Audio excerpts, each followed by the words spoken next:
Class 12 অ্যাকাউন্টেন্সির part A পার্টনারশিপের first unit introduction to পার্টনারশিপের আজকে আমরা করব পার্ট 9। আগের ক্লাসে আমরা দেখেছিলাম পাস্ট অ্যাডজাস্টমেন্টস কী এবং সেগুলো কিভাবে অ্যাকাউন্টিংকে অ্যাফেক্ট করে। আজকে আমরা একটা ইম্পর্টেন্ট টপিক নিয়ে আলোচনা করছি যেটাকে আমরা বলবো গুডউইল, এবং যেটা কিনা তোমাদের পার্টনারশিপের ভীষণ একটা important point.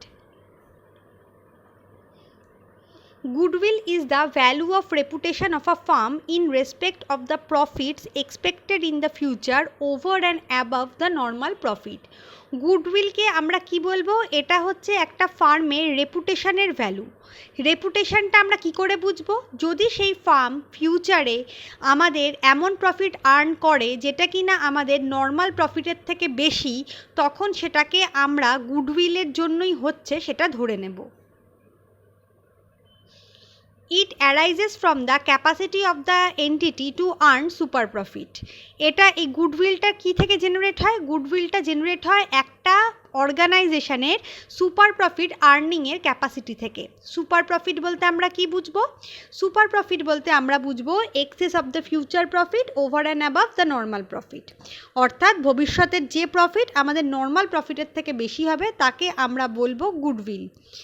It is earned by the firms in the same industry. এটা কিন্তু ভীষণ রকমভাবে ইম্পর্টেন্ট।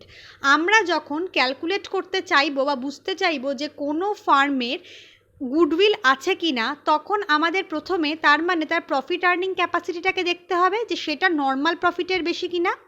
এই নর্মাল প্রফিট বলতে আমরা কিন্তু সেম ইন্ডাস্ট্রিতে থাকা বাকি ফার্মদের সাথে তুলনা করব।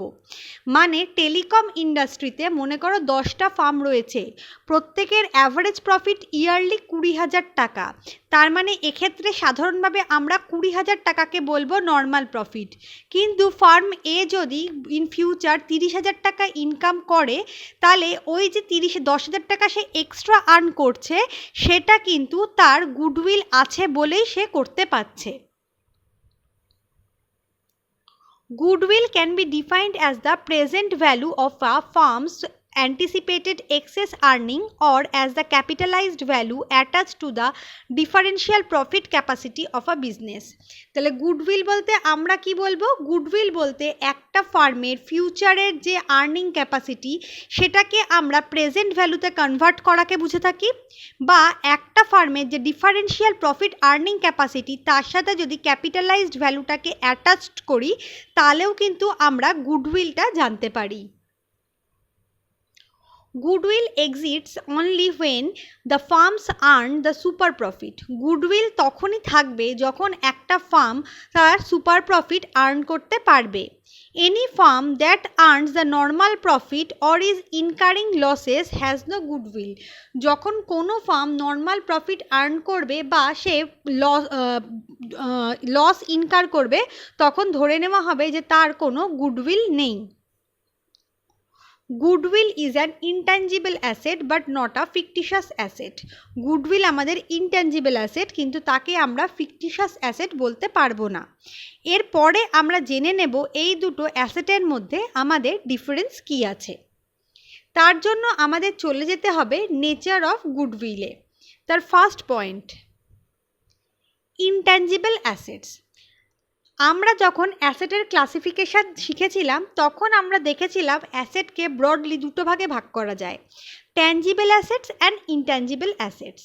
ট্যাঞ্জিবল অ্যাসেট সেই সমস্তগুলো যেগুলোর এক্সিস্টেন্স রয়েছে, যাকে আমরা চোখে দেখতে পারি, যাকে আমরা স্পর্শ করতে পারি, যেমন আমাদের ল্যান্ড, বিল্ডিং, ফার্নিচার, ফিক্সচার এগুলো। ইনট্যাঞ্জিবল অ্যাসেট ঠিক ট্যাঞ্জিবল অ্যাসেটের উল্টোটা, অর্থাৎ ইনট্যাঞ্জিবল অ্যাসেটস বলতে আমরা সেই অ্যাসেটগুলোকেই বুঝবো যাদের এক্সিস্টেন্স আছে কিন্তু যাদেরকে আমরা চোখে দেখতে পাই না বা হাত দিয়ে স্পর্শ করতে পারি না, যেমন গুডউইল, পেটেন্ট, কপিরাইট ইত্যাদি। রিয়েল অ্যাসেট, অর্থাৎ গুডউইলকে আমরা রিয়েল অ্যাসেট বলে থাকব। অ্যাসেট কাকে বলে সেটা আমরা কিন্তু একদম ক্লাস 11-এ শুরুতেই দেখেছিলাম। তাই জন্য আমরা রিয়েল অ্যাসেট বলতে কি বুঝি সেটা আশা করি বুঝবো। তাও বলে দিই, রিয়েল অ্যাসেট বলতে যে যে ফিচার্সগুলো দরকার থাকে সেগুলো ঠিক অ্যাসেটেরই ইকুয়াল, অর্থাৎ এর ওপর ওনারের ফুললি কন্ট্রোল থাকবে। এই অ্যাসেট বিক্রি করার পর দ্য ওনার তার এগেনস্টে টাকা রিসিভ করবে এবং এই অ্যাসেটটা থাকার জন্য সেই ওনার তার নিজের ফিল্ডে কিছু এক্সট্রা অ্যাডভান্টেজ আর্ন করবে। Next, not a fictitious asset. যে সমস্ত অ্যাসেট বিক্রি করে আমরা কোনো তার রিয়েলাইজেবল ভ্যালু পাই না তাকে আমরা বলে থাকি ফিকটিশাস অ্যাসেট। কিন্তু গুডউইলের সেলেবল ভ্যালু রয়েছে, সেই জন্য গুডউইলকে আমরা ফিকটিশাস অ্যাসেট বলতে পারবো না। Exists only when an entity earns super profit. Goodwill তখনই শুধুমাত্র থাকবে যখন একটা এন্টিটি সুপার প্রফিট আর্ন করতে পারবে। Inseparable from the entity and can not be disposed of independently. অর্থাৎ এই যে গুডউইল সেটা একটা এন্টিটির থেকে কখনোই আলাদা করা যায় না। মানে আমার বিজনেস রয়েছে কিন্তু আমি শুধু আমার গুডউইলটাকে বিক্রি করে দিলাম, এটা কোনোদিনও হবে না। গুডউইল বিক্রি করতে গেলে আমাকে আমার বিজনেসটা শুদ্ধই বিক্রি করতে হবে এবং গুডউইল থাকার জন্য হয়তো আমার বিজনেসের যা ভ্যালুয়েশন হবে তার থেকে আমি এক্সট্রা ভ্যালু পাবো, কিন্তু একে সেপারেটলি কোনোভাবেই বিক্রি করা সম্ভব হবে না। এবারে আমরা চলে যাব কোন কোন ফ্যাক্টরসগুলো গুডউইলকে অ্যাফেক্ট করে। First one, past profitability. অর্থাৎ একটা প্রতিষ্ঠান যদি অতীতে দীর্ঘদিন ধরে একটা রেগুলার প্রফিট আর্ন করে থাকে বা বেশি প্রফিট আর্ন করে থাকে, তখন আমরা ধরে নেব যে সেই যে প্রফিটেবিলিটিটা রয়েছে তার জন্য আমাদের গুডউইল জেনারেট হতে পারে বা গুডউইলের ভ্যালু কিন্তু বাড়তে পারে। Future profit earning capacity. একটা অর্গানাইজেশনের যদি ফিউচারের আর্নিং ক্যাপাসিটিটা বৃদ্ধি পায় তখন সেই যে ফিউচার আর্নিং ক্যাপাসিটিটা বৃদ্ধি পাবে সেটাও কিন্তু আমাদের গুডউইলের জন্যই সম্ভব হবে। ফেভারেবল লোকেশান, মানে আমি যে প্রোডাক্টটা তৈরি করছি সেই প্রোডাক্টটা যে লোকেশানে তার ডিমান্ড রয়েছে সেই লোকেশানেই যদি সেটা তৈরি হয় এবং বিক্রি করা হয় তাহলে অবশ্যই আমার প্রোডাক্টের সেল বাড়বে। সেল বাড়ার মানে প্রফিটেবিলিটি বাড়া, এবং একটা লেভেলের পর আমার কোম্পানি সুপার প্রফিট আর্ন করতে পারবে।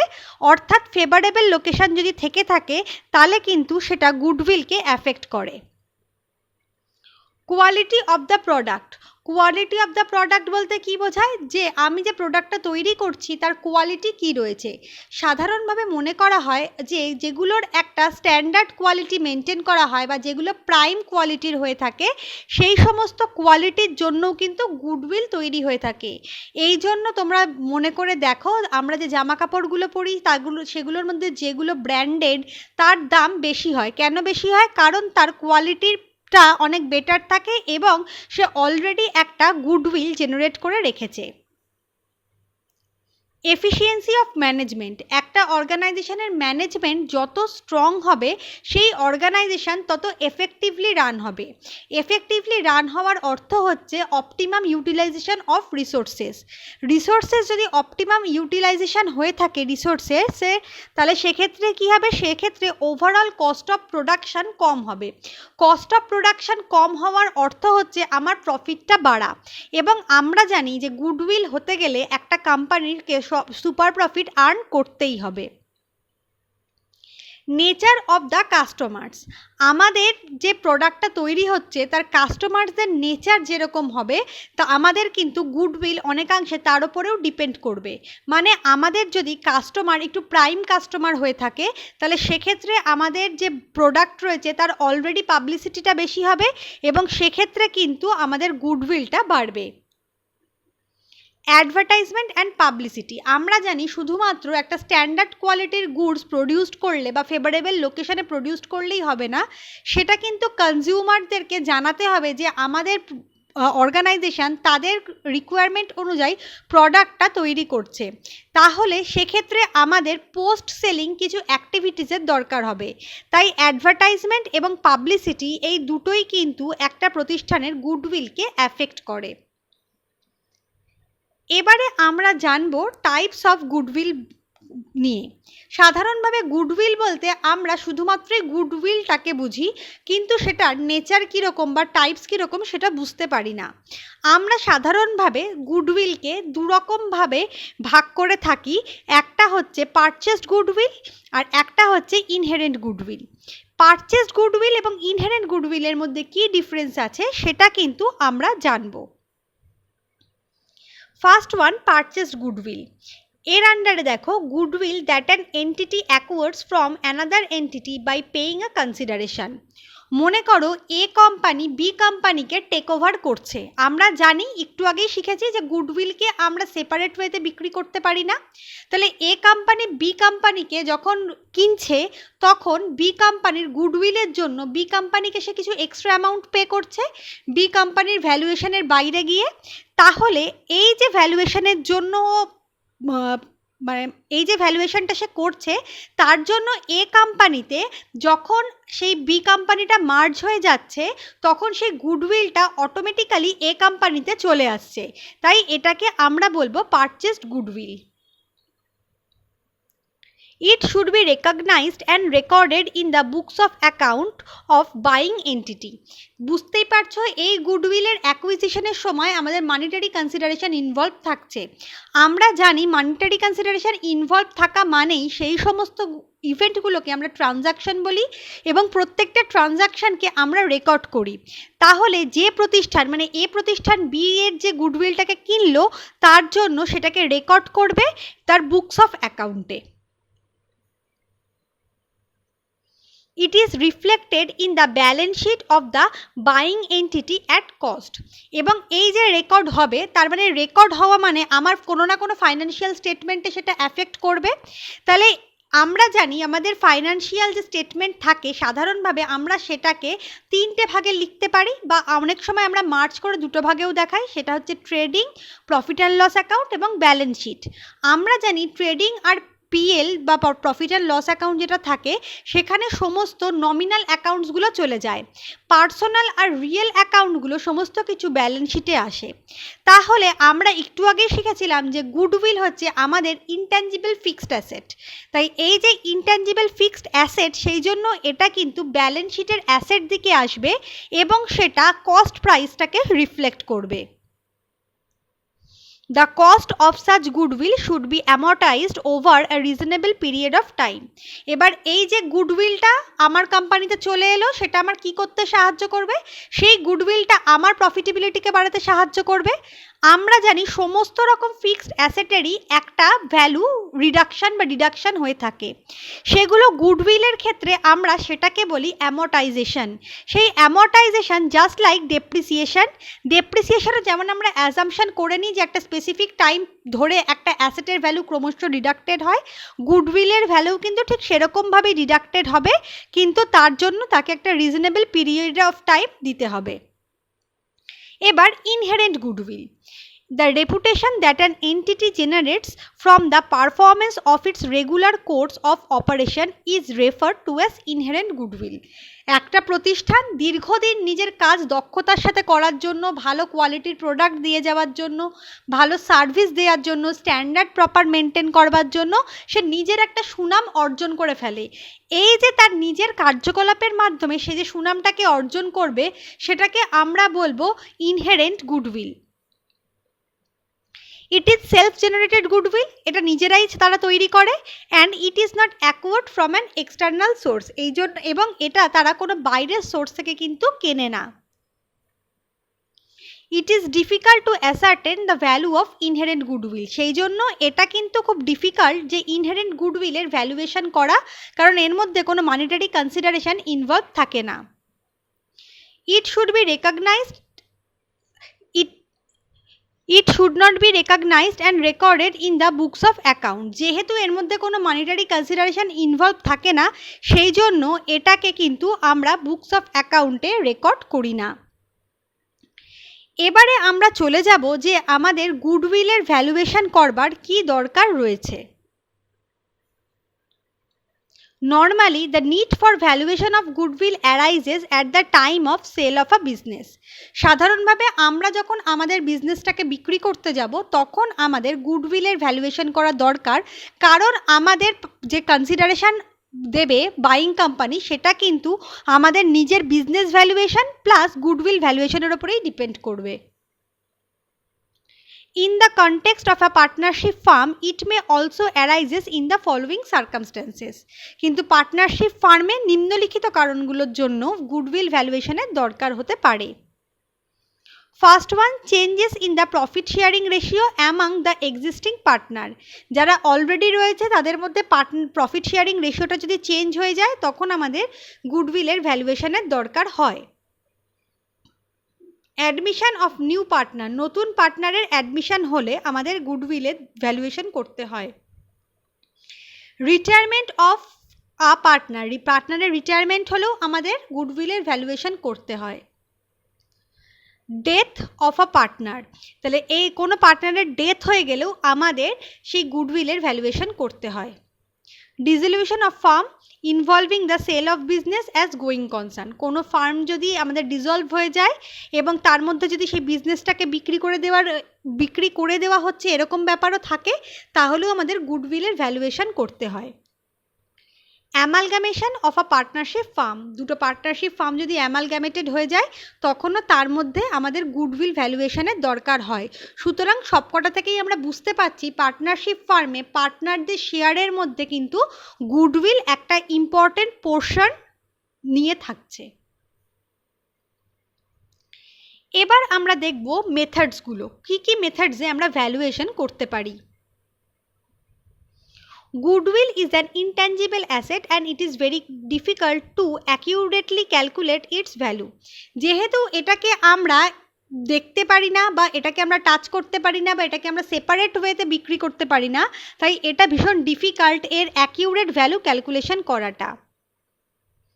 Various methods have been advocated for valuation of the goodwill of the partnership firm.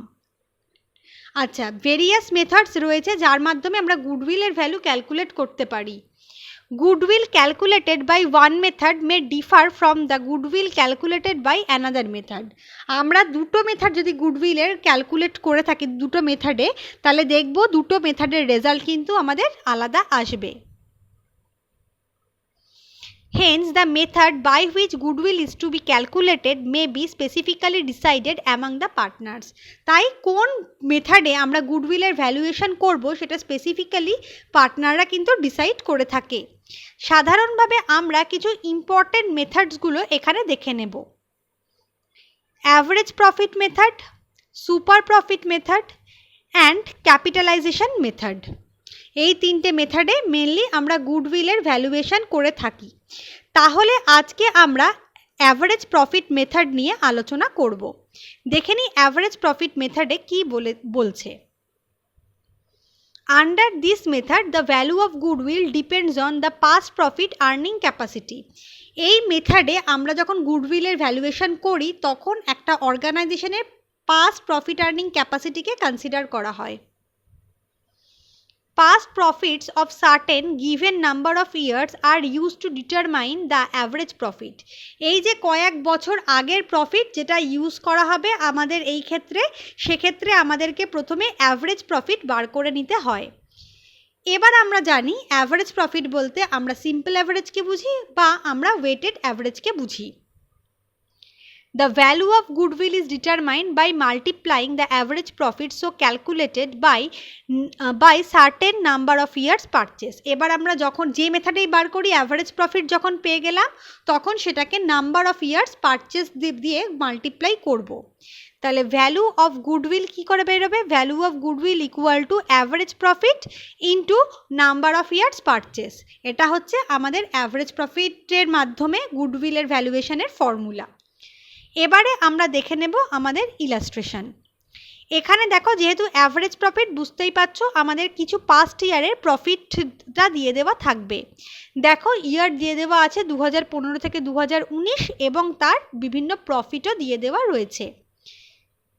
Determine the value of goodwill in each of the following independent cases, অর্থাৎ নিচে যতগুলোই কেস থাকবে আমরা প্রত্যেকটাকে independently calculate করব, মানে কেউ কারোর ওপর ডিপেন্ডেন্ট হবে না। First case, it was decided to value the goodwill on the basis of 2 years purchase of average profit of last 5 years. আমাদের লাস্ট 5 ইয়ার্সের অ্যাভারেজ প্রফিটের বেসিসে গুডউইল ক্যালকুলেট করতে হবে এবং 2 ইয়ার্স পারচেস সেখানে কনসিডার করতে হবে। যেখানে শুধুমাত্র অ্যাভারেজ প্রফিট কথাটা বলা থাকবে এবং ওয়েটেজ রিলেটেড কোনো ইনফরমেশন থাকবে না, সেখানে আমরা ধরে নেব সেটা সিম্পল অ্যাভারেজই হবে। বি বলেছে it was decided that the value of goodwill on the basis of 3.5 years purchase of the average profit of the last 5 years by giving the weights of 1, 2, 3, 6 and 8 to the profits chronologically, অর্থাৎ এখানে যে প্রফিটগুলো দেওয়া রয়েছে তাতে chronologically আমাদের wait put করতে হবে, সেটা 1, 2, 3, 6 and 8। এবারে আমরা তাহলে চলে যাব আমাদের গুডউইল ক্যালকুলেশানে, এবং গুডউইল ক্যালকুলেশানে প্রথমে আমাদেরকে কিন্তু প্রফিটগুলো বার করে নিতে হবে, যেটা কিনা অ্যাভারেজ প্রফিট। দেখো আমরা 5 বছরের ইয়ার লিখেছি, 5 বছরের প্রফিট লিখেছি, ওয়েটেজ যেহেতু দিয়ে দেওয়া আছে ওয়েটেজের একটা কলাম করেছি এবং তারপরে প্রোডাক্টের একটা কলাম করেছি। ওয়েটেজ আর প্রোডাক্ট নিয়ে আমি পরে বলছি, ফার্স্টে আমরা দেখে নেব আমাদের কেস এ। আচ্ছা, কেস এতে আমাদের বলেছিল অ্যাভারেজ প্রফিট, কিন্তু কোন অ্যাভারেজ সেটা বলে দেওয়া ছিল না, সেই জন্য আমরা ধরে নেব এটা আমাদের সিম্পল অ্যাভারেজের কথাই বলে দেওয়া রয়েছে। সিম্পল অ্যাভারেজ আমরা কি করে বার করব? সিম্পল অ্যাভারেজ বার করবার জন্য আমরা প্রথমে যতগুলো প্রফিট রয়েছে প্রত্যেকটা প্রফিটকে যোগ করব, করে সামেশান বার করব। দেখো প্রফিট কলামের টোটাল এসছে 1,89,000। অ্যাভারেজ আমরা জানি কি করে বার করতে হয়, যত বছর তত দিয়ে ডিভাইড করব। লাস্ট 5 ইয়ার্স, তাই আমরা 5 দিয়ে ডিভাইড করেছি, করে আমাদের এসছে 37,800 ভ্যালু। এবার আমরা এখান থেকে ভ্যালুয়েশন অফ গুডউইল বার করতে পারবো, কারণ ভ্যালুয়েশন অফ গুডউইলের কি করে আমরা বার করব, অ্যাভারেজ প্রফিটকে আমরা নাম্বার অফ ইয়ার্সের পারচেস দিয়ে গুণ করব। অ্যাভারেজ প্রফিট আমাদের এসছে 37,800, এর সাথে নাম্বার অফ ইয়ার্স পারচেস এসছে 2, সুতরাং আমরা এখানে আমাদের অ্যামাউন্ট পেয়ে গেছি, দ্যাট ইজ 75,600। এবারে আমরা চলে যাব আমাদের সেকেন্ড কেসে। সেকেন্ড কেসে আমাদের ওয়েটেড অ্যাভারেজের কথা বলা হয়েছিল, যদিও ডাইরেক্টলি বলে দেওয়া হয়নি, কিন্তু যেহেতু ওয়েটসগুলো বলে দেওয়া ছিল তাই আমরা সহজেই বুঝতে পারি যে আমাদের কিন্তু ওয়েটেড অ্যাভারেজ বার করতে হবে। এবার আমরা দেখব ওয়েটেড অ্যাভারেজ কি করে বার করতে হয় আর সিম্পল অ্যাভারেজের থেকে এর ডিফারেন্স কি। সিম্পল অ্যাভারেজে শুধুমাত্র প্রফিটগুলো সামেশান করলেই হয়ে যায়, কিন্তু ওয়েটেড অ্যাভারেজে প্রফিটগুলোকে ইন্ডিভিজুয়ালি তাদের ওয়েট দিয়ে মাল্টিপ্লাই করতে হবে, তারপর তাদের সামেশান করতে হবে। দেখো এখানে আমরা ওয়েটেজটা যেভাবে বলে দেওয়া ছিল সেভাবে লিখে দিয়েছি, 1, 2, 3, 6, 8। এবার আমরা প্রথমে প্রফিটটাকে তার করেসপন্ডিং ওয়েটেজ দিয়ে মাল্টিপ্লাই করেছি। 27,000কে আমরা প্রথমে 1 দিয়ে মাল্টিপ্লাই করেছি, যাতে 27,000ই এসছে। 36,000কে আমরা 2 দিয়ে মাল্টিপ্লাই করেছি, তাতে আমাদের 72,000 এসছে। 37,200কে আমরা 3 দিয়ে মাল্টিপ্লাই করেছি, তাতে 1,11,600 এসছে। এভাবে আমরা প্রত্যেকটার ইন্ডিভিজুয়ালি মাল্টিপ্লাই করার পর তাদের সামেশান করেছি, তাতে আমাদের এসছে 8,37,000। তাহলে এবারে আমরা আমাদের ওয়েটেড অ্যাভারেজ বার করব। এই অ্যাভারেজের সঙ্গে সিম্পল অ্যাভারেজের আরেকটা পার্থক্য রয়েছে। দেখো ওয়েটেড অ্যাভারেজে আমরা প্রথমেই তো বললাম যে কি করে আমরা অ্যাভারেজটা করব, সেখানে আমরা সামেশানটা নিয়েছি 8,37,000। সিম্পল অ্যাভারেজে আমরা নাম্বার অফ ইয়ার্স যেগুলো ছিল 5 বছর, তাই জন্য 5 দিয়ে ভাগ করেছিলাম, কিন্তু যেহেতু এটা সিম্পল অ্যাভারেজ নয় ওয়েটেড অ্যাভারেজ, তাই এটাকে ওয়েটেজের যে সামেশান সেটাকে দিয়ে ভাগ করব। মানে ওয়েটেজ যে কলামটা রয়েছে সেগুলোর আমরা প্রথমে টোটাল বার করব, সেটা দেখো এসছে 20। এবার প্রোডাক্ট কলামের 8,37,000কে আমরা 20 দিয়ে ভাগ করব। করার পরে আমাদের ওয়েটেড অ্যাভারেজ আসবে, দ্যাট ইজ 41,850। এবার আমাদের গুডউইল ক্যালকুলেশনের ভ্যালুয়েশনটা মেথডটা একই। এবারে আমরা এই যে ওয়েটেড অ্যাভারেজের প্রফিটটা থাকবে একে নাম্বার অফ ইয়ার্সের পারচেস দিয়ে গুণ করব, যেটা এক্ষেত্রে ছিল 3.5, তাতে আমাদের এসছে 1,46,475। এবারে আমরা চলে যাব আমাদের second ইলাস্ট্রেশনে। Calculate goodwill of a firm on the basis of 3 years purchase of the weighted average profit of the last 4 years. এখানে দেখো 4 বছরের ইয়ার প্রফিট আর তার করেসপন্ডিং ওয়েটেজগুলো দিয়ে দেওয়া রয়েছে। এবারে আমরা এর মধ্যে কিছু ফার্দার ইনফরমেশন দেখে নেব। On September 1st, 2018, a major plant repair was undertaken for 6,000 which was charged to Avenue. The said sum is to be capitalized for goodwill calculation subject to the adjustment of depreciation of 10% per annum on reducing balance method. Closing stock for the year 2017 was overvalued by 2,400. C. To cover the management cost, the annual charge of rupees 4,800 should be made for the purpose of goodwill valuation. এখানে তোমরা পুরো কোশ্চেনগুলোকে পড়ে নাও, কিন্তু আমি তার আগে তোমাদের কয়েকটা ইম্পর্টেন্ট কথা বলে নিতে চাই, যেটা বলার পর যদি আমরা অঙ্কটা শুরু করি তাহলে সেটা হয়তো তোমাদের ক্ষেত্রে বুঝতে সুবিধা হবে। প্রথমে আমি চলে যাব ফার্স্ট পয়েন্টে, যে আমরা যেখানে বলেছিলাম মেজর প্ল্যান্ট রিপেয়ার করা হয়েছে 6,000 টাকার। আমরা ক্যাপিটালাইজড এক্সপেন্সেস আর রেভিনিউ এক্সপেন্সেসের মধ্যে ডিফারেন্স আগে পড়েছি। একটা প্ল্যান্টের রেগুলার যদি সেটাকে আমরা মেনটেন করি তাহলে সেটা আমাদের রেভিনিউ এক্সপেন্ডিচারের পার্ট হয়, তখন সেটা আমাদের ক্ষেত্রে কিন্তু পিএলকে শুধুমাত্র এফেক্ট করে।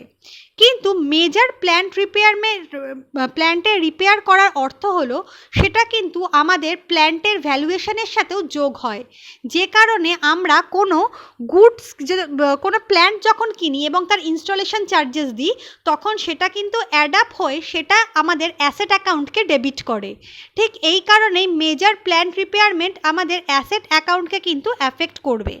সেই জন্য তার রেসপেক্টে যে ডেপ্রিসিয়েশন হবে সেটাও কিন্তু আমাদেরকে চার্জ করে নিতে হবে। নেক্সট যাব পয়েন্ট বিতে, that is closing stock. 2017 closing stock over value হয়ে আছে।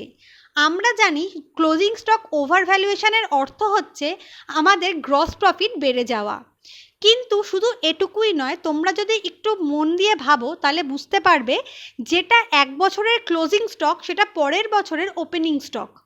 তাহলে ক্লোজিং স্টক যদি আমাদের ওভারভ্যালুড থাকে তার মানে আমাদের ওপেনিং স্টকও ওভারভ্যালুড রয়েছে। ওপেনিং স্টক যদি আমাদের ওভারভ্যালুড থাকে তার মানে সেটা কিন্তু সেই বছরের প্রফিটেবিলিটিকে কমিয়ে দিচ্ছে, তাই এটারও কিন্তু এফেক্ট আমাদেরকে দিতে হবে। আর লাস্ট যে পয়েন্ট সেটা তো একদমই ইজি আছে, সেটা আমরা অঙ্ক করতে করতে বুঝে নেব। চলে যাব আমাদের সলিউশনে, কারণ সেখানে আমাদের অ্যাডজাস্টেড প্রফিট বার করতে হবে, কারণ অনেকগুলো জায়গায় আমাদের ভুল রয়েছে। তোমরা তোমাদের সুবিধা মতো ABC ওয়াইজ নিজেদের মতো করে অ্যাডজাস্টমেন্টগুলো করতেই পারো, সেখানে কোনো অসুবিধা নেই, আমি নিজের মতন করে করেছি। ফার্স্টে দেখো তোমাদের গিভেন প্রফিট বলে দেওয়া রয়েছে, যেটা কিনা আমাদের কোয়েশ্চেনেই দেওয়া ছিল 20,200, 24,800, 20,000 এবং 30,000। এরপরে আমরা চলে গেছি পয়েন্ট সিতে, কারণ সি এরটা সব বছরের প্রফিটকেই কিন্তু আমাদের অ্যাফেক্ট করেছে। দেখো সি এরটা আমাদের বলেছে অ্যানুয়াল চার্জ দিতে হবে গুডউইলের ভ্যালুয়েশন ক্যালকুলেশন করবার জন্য। অ্যানুয়াল কস্ট দেওয়া যদি আমি দিই তার মানে আমার এক্সপেন্সেস বাড়ছে, অর্থাৎ প্রফিট কমছে। তার মানে আমার যে গিভেন প্রফিটগুলো রয়েছে সেগুলো আর এখন থাকলো না, সেটা অনেকটা কমে গেল। কত দিয়ে কমলো? প্রত্যেক বছর 4,800 টাকা দিয়ে কমলো। সেই জন্য আমরা লেস ম্যানেজমেন্ট কস্ট করেছি 4,800 টাকা দিয়ে। এবারে দেখো কি বলেছে, যেটা মেজর রিপেয়ারিং প্ল্যান্ট ছিল সেটা আমরা রেভিনিউতে চার্জ করেছিলাম, কিন্তু এটা তো ক্যাপিটালাইজড এক্সপেন্সেস, তার মানে এটা ফার্মের অ্যাসেটটাকে অ্যাফেক্ট করবে। কিন্তু আমাদের রেভিনিউতে চার্জ করা ছিল বলে আমাদের সেই বছর 2018 সালের ঘটনা, এটা 2018 সালে সেটা আমাদের প্রফিটটাকে কমিয়ে দিয়েছিল, তাই আমাদের রেকটিফাই করবার জন্য আমাদের সেই প্রফিটটাকে অ্যাডাপ্ট করতে হলো। যেহেতু এটা ক্যাপিটালের পোর্শন, সেই জন্য এর ওপর আমাদের ডেপ্রিসিয়েশন চার্জের কথাও কিন্তু পয়েন্ট এতে বলে দেওয়া রয়েছে। সেটা হচ্ছে 10% per annum on reducing balance method. তাহলে আমাদের ব্যালেন্স মানে ডেপ্রিসিয়েশন কত টাকার গন্ডগোল আছে? শুধুমাত্র 6000 টাকারই গন্ডগোল আছে। তাই আমাদের 2018 সালে সেই 6000-এর ওপর 10% ডেপ্রিসিয়েশন চার্জ করতে হবে। কিন্তু দেখো এখানে সেপ্টেম্বরে আমাদের এই রিপেয়ারমেন্টটা হয়েছিল, 1 সেপ্টেম্বরে, তাই সেপ্টেম্বর, অক্টোবর, নভেম্বর, ডিসেম্বর মানে 4 মাসের এফেক্ট পাবে। যেটা কিনা হয়েছে আমাদের 200 টাকা। সেই 200 টাকা দেখো 2018 সাল থেকে আমরা মাইনাস করে দিয়েছি এবং সেক্ষেত্রে আমরা ওপরে ওয়ার্কিং নোট লিখে দিয়েছি। কিন্তু সেটা তো আমাদের 2019 সালকেও এফেক্ট করবে, কারণ সেটা অলরেডি আমাদের ক্যাপিটালের পার্ট হয়ে গেছে। কিন্তু এখানে দেখো তোমাদের বলে দেওয়া আছে পয়েন্ট এতে রিডিউসিং ব্যালেন্স মেথড। তার মানে আমরা 6000-এর উপর ফ্ল্যাট 10% কিন্তু চার্জ করতে পারবো না। আমরা রিডিউসিং ব্যালেন্স মেথড জানি, সেখানে আমাদের যা কস্ট থাকে তার থেকে আমাদের যে ডেপ্রিসিয়েশনটা গিভেন হয় সেটাকে মাইনাস করে দিতে হয়।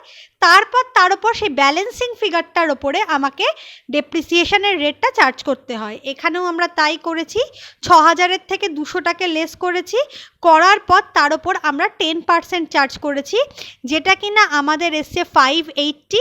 এই 580 2019-এর যেটা তোমাদের রয়েছে প্রফিট, তার থেকে কিন্তু আমরা লেস করেছি। এবার দেখো আমরা চলে যাব পয়েন্ট বিতে, যেটা কিনা ছিল over valuation of closing stock. Closing stock আমাদের ওভার ভ্যালুড রয়েছে, তার মানে আমাদের প্রফিট বেড়ে রয়েছে 2017 সালের। তাই এখানে আমরা 2017 সালের থেকে 2400 টাকাটা লেস করেছি, কারণ এটা আমার ওভার ভ্যালুড ছিল। যেহেতু এটা ওভার ভ্যালুড ছিল, তার মানে 2018 সালের ওপেনিং স্টকটাও কিন্তু আমার ওভার ভ্যালুড ছিল। তার মানে 2018 সালের প্রফিট আমার কম দেখানো হয়েছে। কত টাকা কম দেখানো হয়েছে? আমাদের এই 2400 টাকায় কিন্তু কম দেখানো হয়েছে। তাহলে এই 2400 টাকাটা আমরা এখানে অ্যাডাপ্ট করে নেব। আমরা একটু যদি ভাবি তাহলেই বুঝতে পারবো যে আমরা এতদিন জানতাম যে কোনো ফার্দার ইনফরমেশানের সবসময় ডাবল এফেক্ট হয়। এখানেও দেখো প্রত্যেকটা যে তোমাদের ফার্দার ইনফরমেশান ছিল সেটা কিন্তু সবকটাই তোমাদের 2 বছরের প্রফিটেবিলিটিকে অ্যাফেক্ট করেছে। তার মানে আমরা বুঝতে পারছি যে আমাদের অঙ্ক কিন্তু ঠিক রয়েছে। এরপরে আমরা চলে যাব আমাদের এই টোটাল ক্যালকুলেশানে, মানে এবার আমরা 2016-র অ্যাডজাস্টেড প্রফিট পেয়ে যাব। 2016-র কলামটাকে যোগ করে 2017-র ক্ষেত্রেও তাই হবে, 2018, 19 এভাবে আমরা কিন্তু আমাদের অ্যাডজাস্টেড প্রফিটটা পেয়ে যাব। এবার আমরা আমাদের সেই অ্যাডজাস্টেড প্রফিটের সাথে আমরা ওয়েটেজ নেব, কারণ আমাদের প্রথমেই বলা ছিল যে এখানে ওয়েটেজের বেসিসেই কিন্তু ওয়েটেড অ্যাভারেজ প্রফিটটাকে ক্যালকুলেট করতে বলে দেওয়া ছিল এবং প্রশ্নে আমাদের ওয়েটেজটা গিভেন ছিল 1, 2, 3, 4। ঠিক সিমিলারলি আমরা কিন্তু এখানে ওয়েটেজটাকে লিখেছি 1, 2, 3, 4।